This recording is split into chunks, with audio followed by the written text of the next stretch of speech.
Okay, President, we're going to take a look at this article, Mike Pence and Donald Trump, more where they are on the issues. I can't read the word, it's blocked out. Where they are on the issues. Now, when I first heard about Mike Pence, I wasn't too happy about Donald's choice, and there were rumors flying around that he tried to change his mind the last minute. Who was on Donald Trump's short list? Does anyone know who was on the short list? Nobody knows who was on the short list.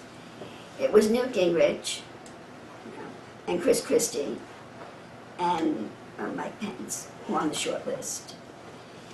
I have very, very conflicting feelings about Newt Gingrich. I used to really like him a lot, and then something turned me against him, and I can't remember what it was.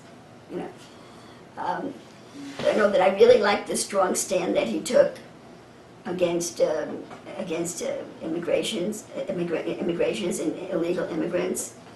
He was the boldest one on TV after this Nice attack, and of course Obama criticized him for it. And Chris Christie, I just have it in my heart that Chris Christie should be the Attorney General, that we need him as the Attorney General. That's always been in my heart.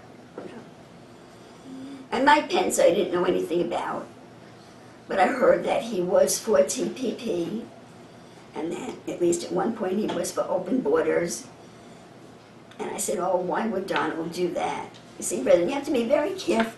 Excuse me, you have to be very careful when it comes to criticizing anyone in leadership. You have to be very careful that you don't criticize someone incorrectly, because you just don't know what they know. You just don't know. So I said, wow, he's for TPP and he's for open borders. I wonder why Donald did that. And I read one article, you're just getting other people's opinions that, well, it was Paul Manafort that wanted him to, it was part of the compromise with the Republican Party, and blah, blah, blah, blah. And nobody likes Mike Pence, and then Alex Jones doesn't like Mike Pence. Everybody's against Mike Pence. I heard Mike Pence interviewed by Hannity. Hannity was the first one to interview him. There's going to be a big interview tonight on 60 Minutes, by the way. I really have to try and record that. So I heard the interview on Hannity's interview. And generally, I like the man. He's a Christian. He openly said, I am a Christian. I forgot, he was three things. I think politician was last. He was a Christian. I don't remember what the second thing was, but the first thing was a Christian, and he said in that order. So apparently, he's very conservative socially, but he seems to be on the liberal side in a lot of areas. But he said, he made a commitment to the American people in front of Hannity, and he said, I will support Mr. Trump's policies completely. I am here to support him, and I will be loyal to him and support him completely. So they had to, Donald and Mike had to reach some kind of an agreement on policy. But it wasn't until I heard something on Alex Jones that it really touched my heart as to most likely why, or at least a very strong factor as to why Donald chose him, and it really resonated with me. And that is this, that Sheldon Adelson, in case you don't know who Sheldon Adelson is, he's at least a billionaire. I'm not sure whether he's a trillionaire or not. He's at least a multi-billionaire. And he's very active in politics, and he's very liberal. He offered Donald $300 million to put Newt Gingrich on the ticket. So that really makes me stop short. $300 million to put Newt on the ticket. What is this all about, And I really think that Newt was really, I don't know whether he was expecting or he was just hoping, but he's been on Fox News almost every night. He's gotten a lot of coverage, so Fox News is pushing him, okay? So there's a lot pushing. You need to understand, somebody doesn't show up on Fox News every night because they like his face. Somebody's telling somebody to put him up there every night because they want him to be chosen. See? And $300 million to fund his campaign if he would take Gingrich. If he would take Gingrich, then he's indebted for $300 million to a man who's very politically active and very liberal. But what really did it was when I heard the suggestion, well, the idea, what is the right word? That you put someone like Gingrich in as vice president with Donald Trump, a man who really, you know, aside from his policies, really, he's a very tough man, Newt Gingrich. He's tough, he's powerful, he knows his stuff, very qualified to be president. And I understand that he's very progressive. You know, I know he's converted to Catholicism, and he's a radical Catholic. He seems to be conservative, but they say he's a progressive. I know that Michael Savage doesn't like him, and I'm not even sure why. But anyway, the suggestion was, you know, that if you elect Newt Gingrich as vice president, and these political games, these are for big boys. This is for high stakes, you know. They don't like what Donald does. They decide in a moment that Newt Gingrich would be more responsive to the powers that be. One bullet and Trump is dead, and we have a President Gingrich. Trump is a bullet away, or Gingrich is a bullet away from being president. You know, they killed Kennedy. It was the CIA that killed Kennedy. Our own special ops killed Kennedy. Anybody that knows anything knows that. So I'm really glad he didn't choose Gingrich. And he chose Mike Pence, a very, not too well known, very distinguished but quiet gentleman who does not at all have Newt Gingrich's charisma. He picked somebody that's not going to challenge him. See, brethren, there is so much involved in politics. God has been training me for years, because someday this ministry is going to go public. He's been training me for years, showing me movies of what happened in the British and French courts, in medieval days, and whatever he teaches me about politics here. It's very dangerous. What goes on in politics here is the same spiritual root of what went on in the courts of the kings and queens of Europe. Intrigue, assassination, political assassination.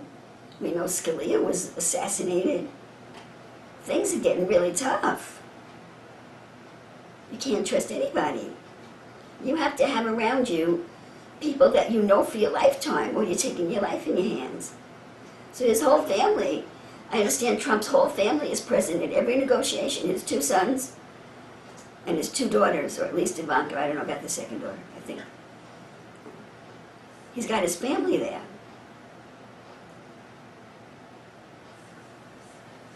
You just don't know who people are, or who they're turning on, who they're selling out to. You just don't know. I mean, sometimes your family betrays you too. You know that if you watch The Godfather, right? It's a dangerous business. And it's nothing new for years. Leaders and rulers and dictators and kings, they haven't wanted strong people close to them, because if that strong person gets ambitious, the next thing you know, they're trying to assassinate you, either physically or politically. Brethren, this is a truth that exists on every level. I had a preacher tell me once, he was a preacher who was living in some South American country. I don't really recall which one it was. It may have been Chile, but I'm not sure. And he said he married a South American wife. He said, I don't want an American wife. I want a wife. I'm not saying right or wrong, I'm just telling you. Brethren, we have to survive in this world, and you're only going to survive when you know the truth. He said, I want a wife that's going to support me. I want a wife whose whole life will be to support me, not to compete with me. It happens on every level of existence, because human beings are fallen, and we're tempted, and we can become disloyal unless we're strongly attached to God, or strongly committed to family or country, strongly committed. We can be seduced to do something wrong for profit. We're fallen. And I told you this more than once, that when this ministry goes public, I'm going to be relying on every one of you, because I don't have any immediate family. You are my immediate family. And the truth of the matter is, the only person that might have betrayed me is now gone. As far as I know, I trust everybody in the ministry. But you are going to be the ones close to me that I'm going to rely on. I'm going to rely on your opinion. I'm going to rely on your eyes and ears telling me what's going on. So, of course, ultimately, is the same issue that I just told you about. Everything is in God's hands. Of course everything is in God's hands. And what does God say? He says, you shall reap what you sow. So if I'm foolish, and I make mistakes that He has trained me to not make, I could lose. You know? Unless He decides to save me for His own name's sake, He might do that. If I repent, if I make a mistake and I repent, then He might choose to save me, because He spent all of this time getting me ready to represent Him, and I'm just a silly mortal like the rest of you. Okay? But by and large, you need to be very careful about these wrong sayings that go out from the church. Oh yeah, God is in control. He sure is. You will reap what you sow. Do not be deceived. God is not mocked. Every sin shall have its just recompense. And every act of disloyalty will have its just recompense. And every act of foolishness, you will suffer the consequences of foolishness. And even if you say God didn't train you in that area, well, did you ask Him? Or did you go crashing ahead on your own to do what you thought was right at the moment, or what your emotions were driving you to do on the moment, or what your pride was driving you to do on the moment? If you did that, you will reap what you sowed. And then you say, God, how could you let that happen to me? Well, who told you to do that, you fool? See? He's in control, right? He responds every action in kind.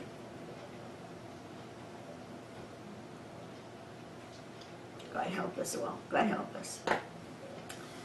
So anyway, I'm starting to preach and we're still on politics today. So I gave you a couple of articles on Mike Pence. I want you to know that I'm very much at peace with Mike Pence as Donald Trump's running mate. I fully agree that now don't forget, let me remind you that Chris Christie was the keynote speaker at George W. Bush's convention.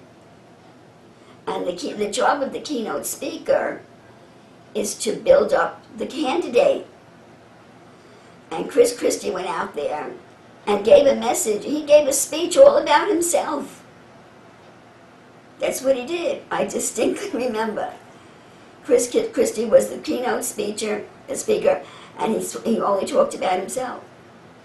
So we're looking at an ambitious man. We don't want an ambitious man, okay, as the vice president. We want someone who will totally be loyal to and respect Mr. Trump and be committed to implementing Mr. Trump's policy. And I want you to know that that's how I feel about this ministry. I have a very faithful office staff. I love you all. But there was a time that I had somebody here in the office staff that was in competition with me more than once, more than one person. And I had to learn. I don't want people like that working here. If I have anything to say about it, if the Lord insists, there's nothing I can do about it. We have a really good professional office here. Nobody's trying to take my place or upstage me. I don't need that in my everyday life. See? So if that's, I don't care how talented you are. I don't care how talented you are and what you could contribute to the office staff here. If I have to worry that you are seeking to upstage me at every opportunity that you get, I don't want you here. I want a staff that is loyal to me, that are willing to implement my policies and the way I want things done. If you want to make a suggestion, that's okay. But compete with me, no. There's no place for you here. Because this is an honorable, godly office with an honorable, godly staff. As an honorable, godly ministry. Okay? And that means you're all supposed to be supporting me, your leader. If you think I made a mistake, you can talk to me. You're not supposed to be challenging me for authority here because you wind up out. So, and that's the way it's not just that, that's the way it is across the board. And that's the way it's supposed to be in your family. Ladies and gentlemen, you're not supposed to be challenging your husband or your wife in front of the children. That is an absolute no-no.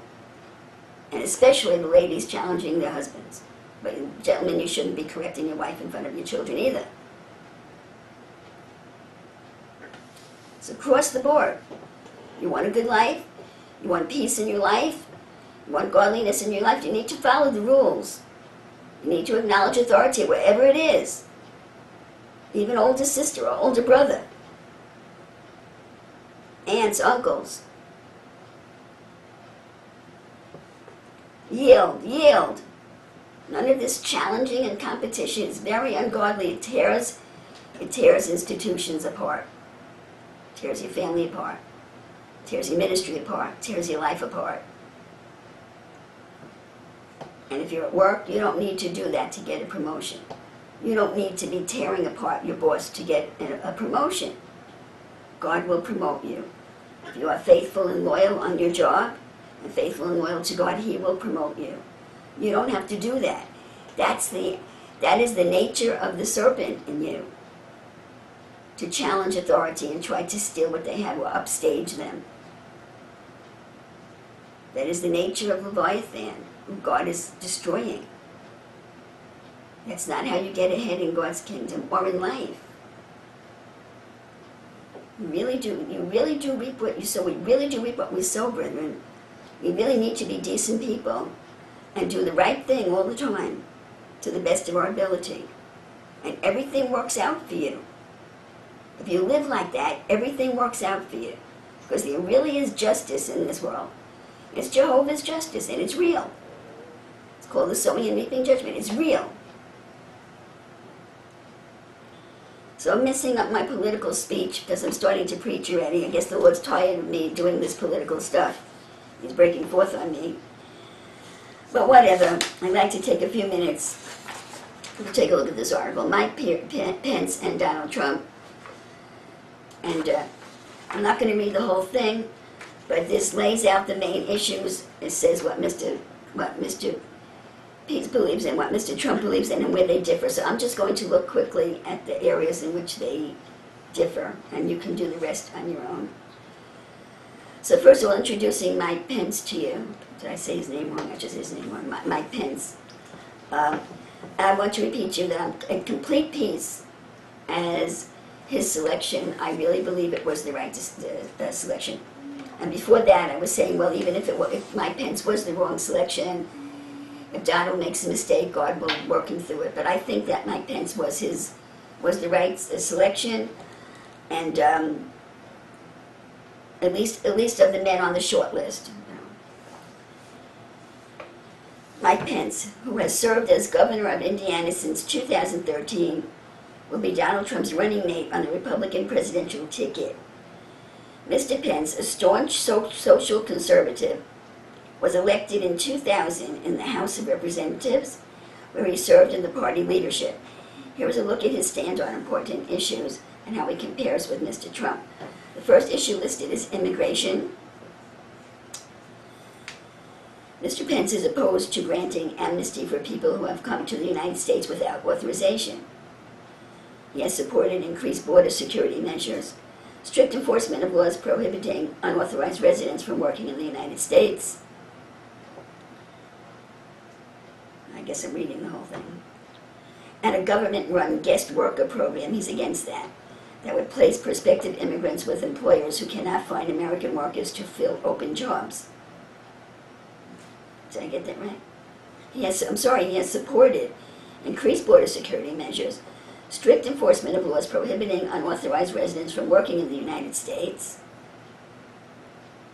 and government-run guest worker programs. He's against that. Earlier this year, he sought to bar the resettlement of Syrian refugees in the state. Now, what I had heard was that he had criticized Donald with regard to Donald's position on not letting any more Syrians into the country, that Representative PENCE had publicly criticized him.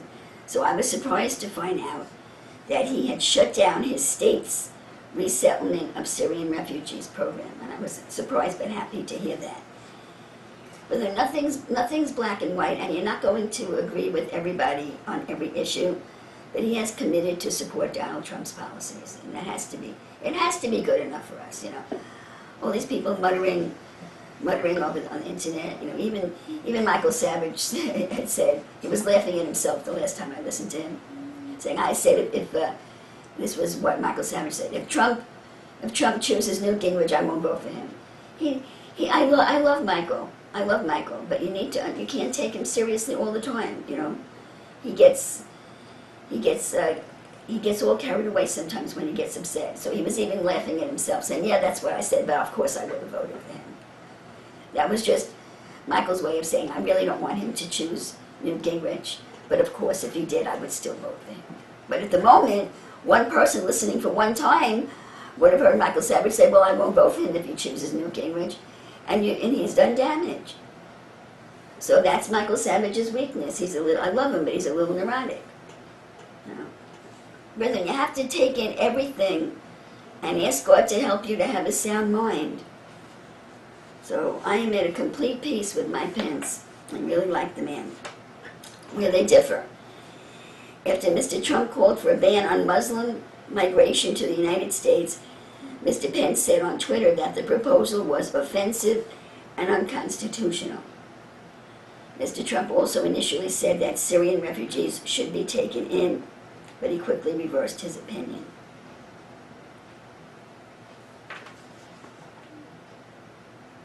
So he said putting a ban on all Muslims was offensive and unconstitutional, yet he sought to bar the resettlement of Syrian refugees in his state. So did he change his mind? I don't know. Gay rights. Now he's a conservative Christian. Mr. PENCE, who has supported numerous legislative efforts to ban same-sex marriage in Indiana, he's the governor of Indiana right now, was at the center of the national debate over so-called religious freedom laws that critics said can make it easier for businesses to refuse service to gay couples. So he was at the forefront of that, but there was such a big backlash in his state, he backed down. As a congressman, Mr. PENCE opposed federal funding that would support treatment for people suffering from HIV and AIDS. So he's anti-gay, apparently. Unless the government, and Donald is very socially liberal. He has no problem with gays. Unless the government simultaneously invested in programs to discourage people. Oh yeah, so he said he would only support treatment for HIV and AIDS only if the government simultaneously invested in programs to discourage people from engaging in same-sex relationships. He also resisted changes to hate crime laws that would have included acts against lesbian, gay, bisexual, and transgender people. And he opposed the end of Don't Ask, Don't Tell, a Clinton administration policy that allowed closeted LGBT people to serve in the military. So obviously he's very conservative on that area. Where they differ. In the 1980s and 1990s, Mr. Trump donated to charities that work to combat AIDS crisis. And in 2000, he said that he supported amending the 1964 Civil Rights Act to include a ban of discrimination based on sexual orientation. So Trump is socially liberal. Abortion. As governor, Mr. PENCE signed into several regulations that add broad limits to women's access to abortions.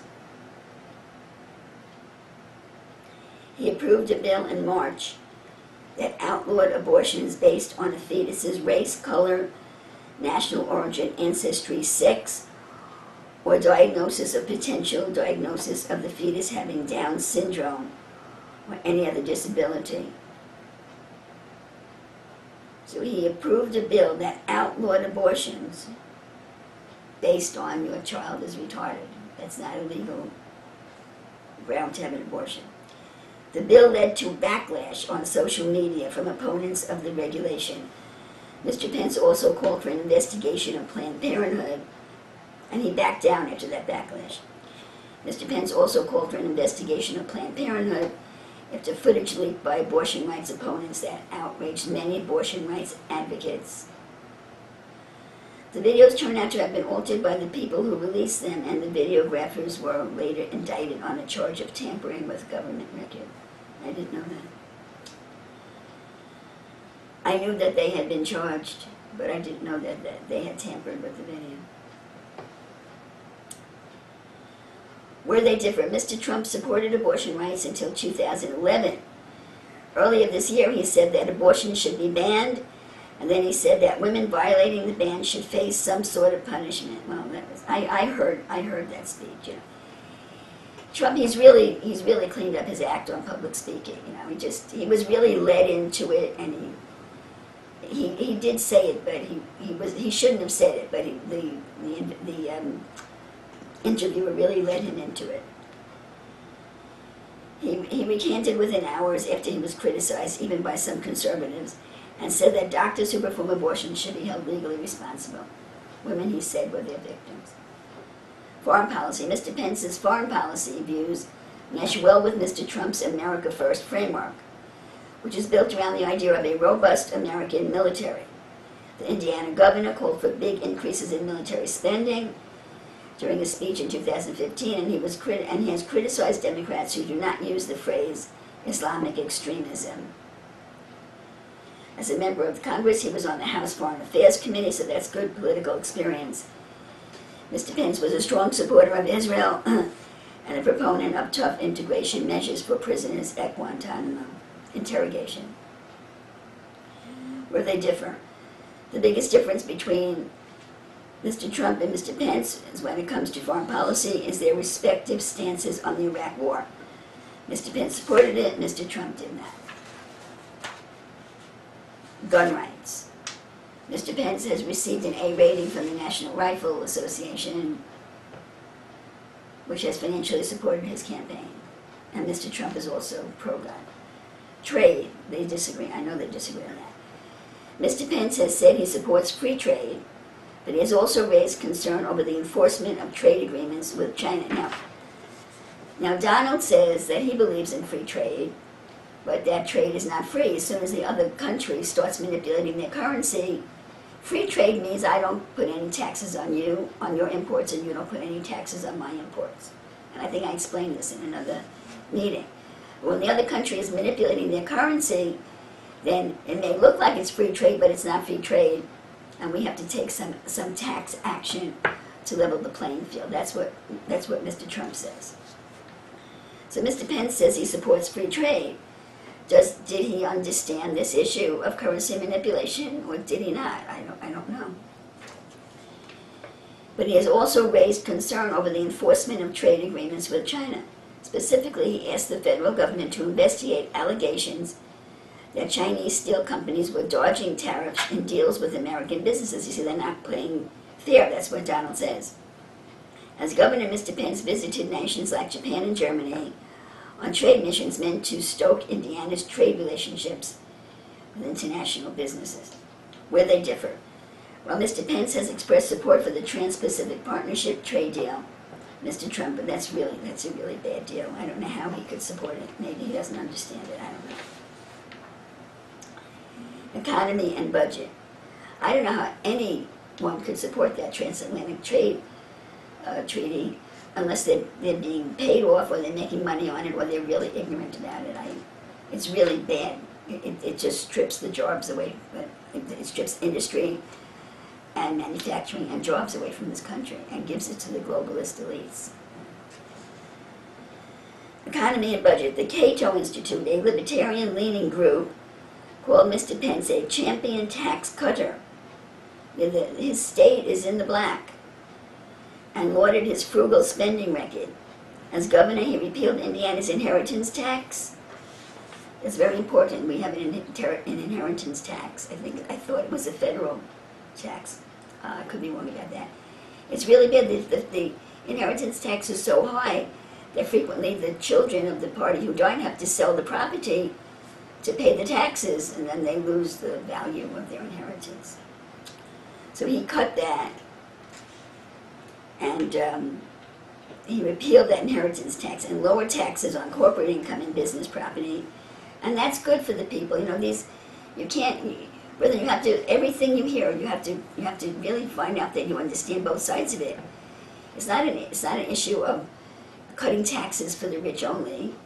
You have to, the rich are good, brethren, you are not going to make the rich poor. We will never make the rich poor. They have their money in other countries, on shelters. The rich are not going to get poor. What they're going to do is close down their businesses, cut back employees, okay, cut back benefits, cut back raises, and you're going to pressure them and push them, and it's the people that are going to suffer. So when we cut taxes for businesses, they spend money, and when they spend money, they increase their businesses, they hire people. If they're rich, they hire people in their homes to work in their homes. Rich people spend money, they make jobs for people. And anybody that thinks you're going to cut down these rich people and make them middle class, you're very mistaken. It will never happen. What they're doing is destroying the middle class. It will happen to the middle class. They're going to strip the middle class of their money and make them poor. But the rich, you will never strip them of their money. They know how to get around it. So he's very good with finances and wants to limit federal spending. Mr. Trump, how did they differ? Mr. Trump has promised big tax cuts, but he does want to close some of the loopholes. So it's suggesting that Mr. Pence has no desire to close the loopholes.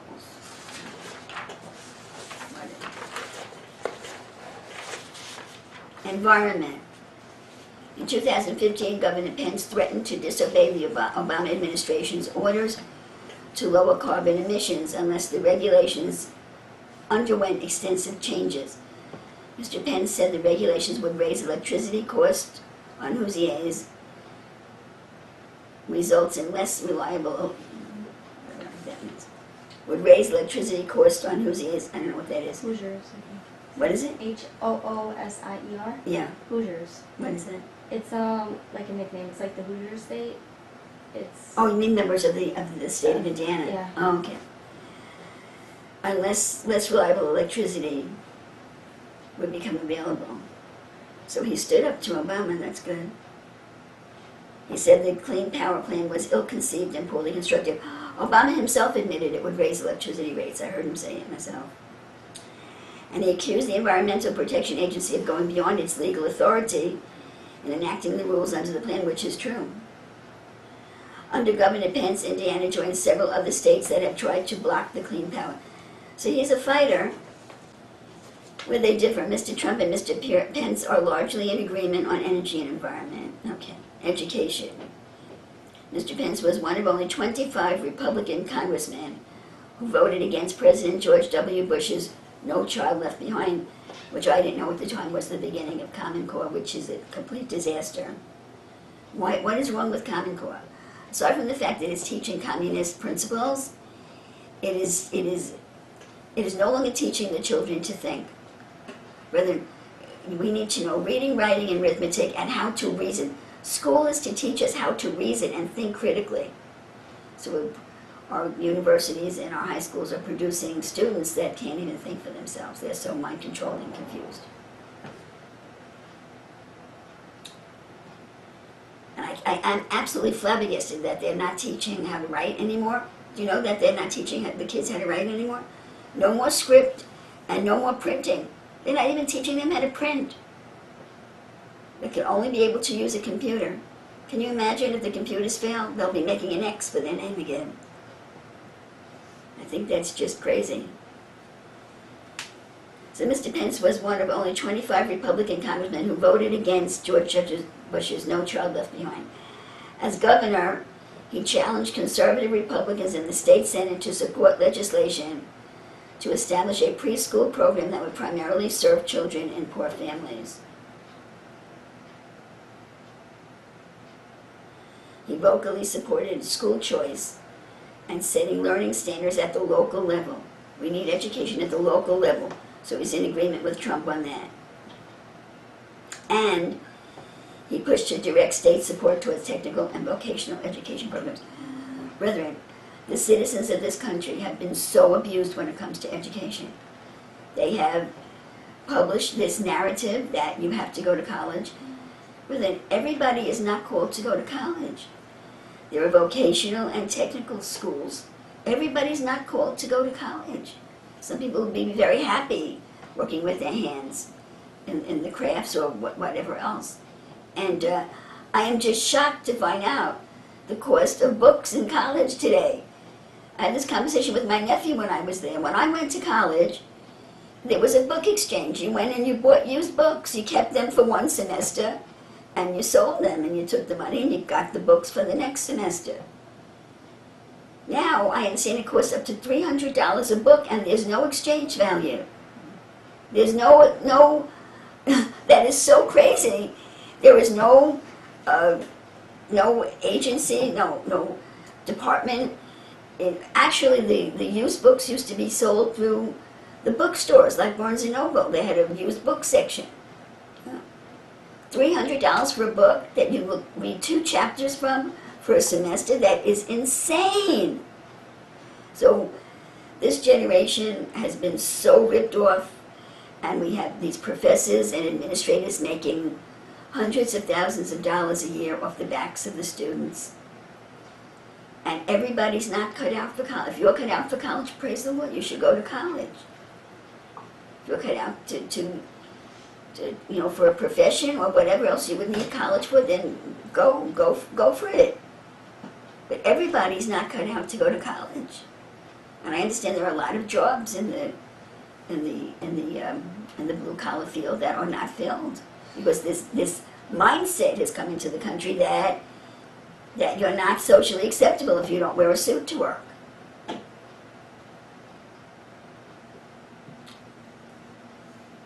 Brethren, the human population, we have been so manipulated by these evil people.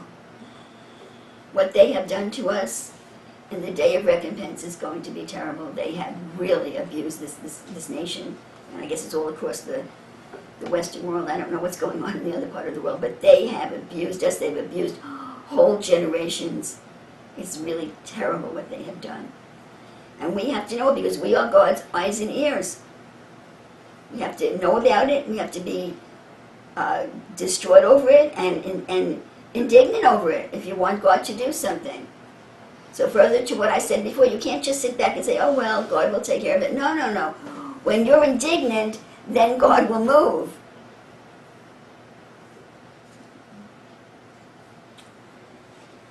So, brethren, that's all on this. You have all of these articles in your email. And are there any comments or questions on any of this? Comments, questions, additions to what I said? This is my lay presentation to you. I'm no expert, just trying to share with you what I know. Does anybody have anything to say?